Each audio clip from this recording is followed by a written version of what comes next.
इस वक्त खबर त्रिपुरा धर्मनगर थाना बागबासा से आ रही है, जहां बागबासा पुलिस स्टेशन को नशा विरोधी अभियान में मिली सफलता। बागबासा पुलिस स्टेशन की घटना रिपोर्ट से हुआ खुलासा। बताया जा रहा है कि बागबासा थाना पुलिस ने बागबासा थाना के नाका चेकपॉइंट पर जांच की। नियमित तलाशी के दौरान पुलिस ने रजिस्ट्रेशन नंबर TR056364 वाली एक पल्सर बाइक जब्त की। बागबासा थाना प्रभारी पार्थ देव द्वारा जब बाइक की जांच की जा रही थी तो उस समय मौजूद पुलिस कर्मियों रसेल मियां के व्यवहार पर संदेह हुआ। जब पुलिस ने रसेल के बैग की तलाशी ली तो बैग से 2 बंडलों में 4000 याबा गोलियां बरामद हुई।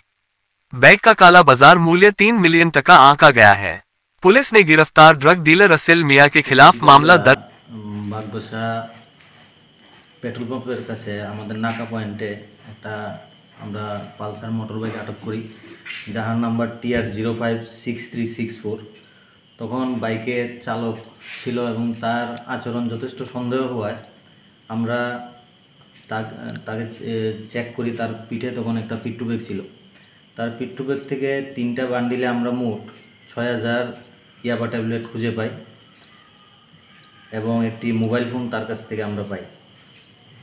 মালগুলো কোথা থেকে নিয়ে এসেছিল কিছু জানতে পেরেছেন? এগুলা এখনও তদন্ত চলছে, তবে যতটুকু আমরা তার কাছ থেকে প্রাথমিকভাবে জানতে পেরেছি এটা আসাম থেকে নিয়ে এসেছি। ছেলেটা বাড়ি কোন জায়গায়? ছেলেটার নাম রাসেল মিয়া, বাড়ি ইদ্রিস মিয়া, বাবার নাম ইদ্রিস মিয়া, বাড়ি সোনামুড়া মতিনগর।